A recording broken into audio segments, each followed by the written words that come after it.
izin perkenalan dulu ya Pak. Kami dari Universitas Mula Warman, jurusan arsitektur. Jadi di sini kami ingin tugas seni budaya. Iya. Langsung aja ke pertanyaannya. Sebelumnya bisa perkenalkan dulu. Baik. Bapak terlibat di budaya ini tuh sebagai apa Pak? Baik, pertama-tama perkenalkan, nama saya adalah Laing Along. Saya sebagai Ketua Kesenian di Wisata Budaya Pampang, Samarinda. Kalau sehari-hari saya kerja sebagai karyawan swasta, kemudian saya juga sebagai seniman ukir yang ada di Pampang. Oke. Sejak kapan Bapak mengenal atau mempelajari budaya ini Pak? Kalau bercerita tentang budaya, memang budayanya secara turun-temurun. Jadi sejak kita lahir, begitu kita bisa bergerak, kita sudah dilatih melalui gerakan-gerakan yang kita miliki di dalam seni dan budaya ini. Dari sejak kecil kita sudah dilatih. Oke, baik. Jadi untuk tariannya tadi, apa aja yang biasanya ditampilkan di Desa Pampang ini Pak? Apakah beda-beda tiap minggunya atau seperti gitu? Nah, untuk sementara ini kami menyediakan 10 tarian. Jadi 10 tarian ini bukan berarti hanya ada 10 tarian yang ada di tempat ini. Ke 10 tarian ini kami siapkan untuk menyesuaikan dengan grup-grup para penari yang sudah kami siapkan dari yang kecil-kecil sampai yang kakek nenek ada di tempat ini. Oleh sebab itu kami menampilkan 10 tarian untuk menjadi gambaran daripada penampilan-penampilan tari-tarian yang lain yang mungkin tidak sempat disaksikan oleh atau ditampilkan oleh para penari kami dalam bentuk yang lain.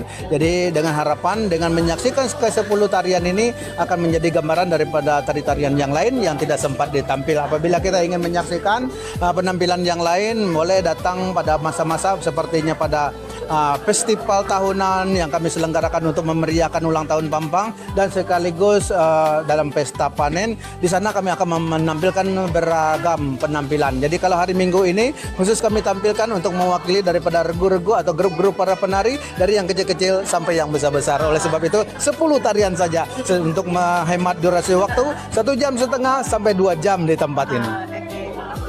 Jadi untuk dari yang tadi apa ada makna atau filosofi dari tarian tersebut? Semua tarian yang kami tampilkan memiliki makna dan filosofi karena oleh sebab itu tarian-tarian yang kami tampilkan diberi nama sesuai dengan kebiasaan-kebiasaan yang ada di dalam masyarakat kita.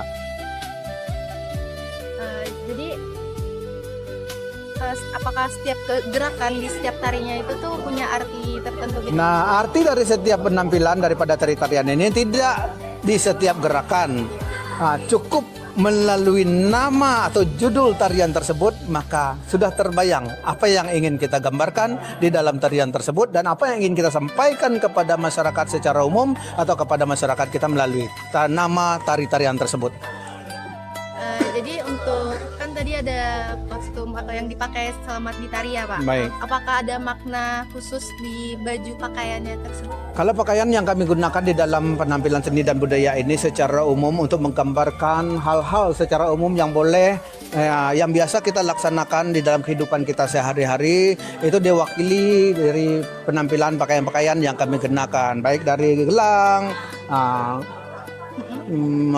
anting, topi, baju, celana dan lain-lain sebagainya. Jadi tadi kan ada background alat musiknya gitu ya Pak? Iya. Alat musik apa yang mengiringi tarian tadi Pak? Kalau tarian ini karena secara umum tarian ini kan kami tampilkan, kami kategorikan untuk hiburan. Jadi hiburan sekaligus menyampaikan sesuatu pesan-pesan melalui tarian tersebut. Jadi oleh sebab itu tarian ini diiringi, ada yang semangat, ada juga yang slow, diiringi dengan alat musik sampe atau sape ya, itu nama alat musik tradisional masyarakat kita yang dipakai untuk mengiringi baik itu tarian ataupun lagu-lagu. Jadi semua tarian petik atau musik yang dipetik itu di dalam bahasa Dayak Kenyani disebut dengan sape. Jadi tergantung fungsinya nanti. Apakah dia berfungsi sebagai melodi, apakah dia berfungsi sebagai ritme atau mengiring, apakah dia berfungsi sebagai bass dan lain-lain, pengiring-pengiring sesuai dengan bagiannya masing-masing. Jadi kan tadi udah ditampilin 10 tarian ya Pak. Ya. Jadi dari salah satu dari tarian tersebut nilai apa yang ingin disampaikan gitu? Salah satu saja Pak. Satu tarian gitu. Salah satu yang ingin kami sampaikan kepada kita di sini ada kanjat anyam tali. Nah, kanjat anyam tali ini terdiri dari berbagai macam warna-warni tali-tali yang akan dianyam oleh para penari kita di dalam tarian anyam tali tersebut. Tali yang berwarna-warni itu menggambarkan kehidupan kita di dalam masyarakat kita, walaupun kita berbeda-beda tetap menjadi satu. Ibaratnya satu tali itu kita anggap kurang begitu kuat. Oleh sebab itu kita perlu menggabungkannya dengan yang lain supaya menjadi kokoh dan kuat, persatuan dan kesatuan yang ada di antara kita. Itu yang intinya yang ingin kami sampaikan, supaya seni dan budaya ini tidak hanya semata-mata milik masyarakat Dayak saja, tetapi bagaimana tujuannya adalah untuk menjalin hubungan yang baik satu dengan yang lain di antara anak bangsa dari Sabang sampai Merauke.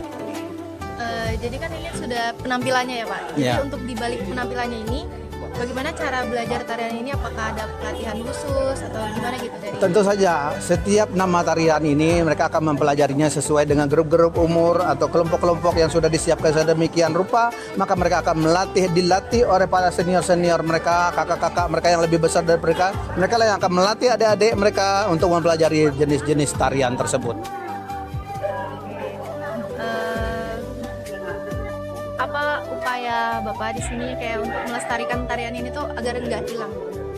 Upaya kita adalah untuk melibatkan para generasi, adik-adik penari kita dari kecil, sejak mereka kecil.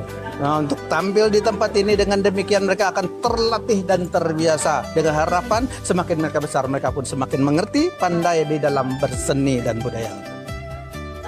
Jadi selama penampilan budaya dan sama pelatihannya itu, apakah ada tantangan terbesar dalam mempertahankan budaya tarian ini Pak?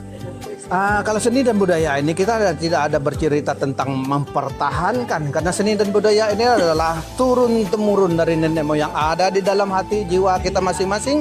Tergantung cara kita menampilkannya saja, itu saja mungkin yang kita pertahankan. Masalah seni dan budaya sudah secara turun temurun.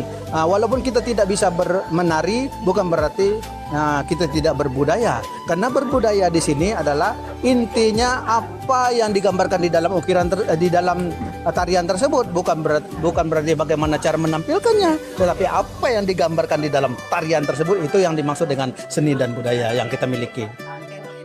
Jadi ini untuk pertanyaan penutup ya Pak. Pesan apa yang ingin Bapak sampaikan kepada masyarakat luas tentang tarian Dayak?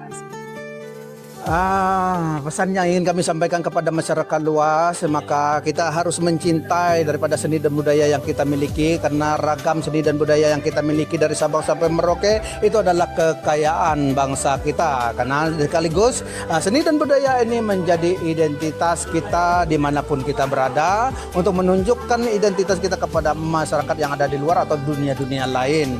Nah, itu.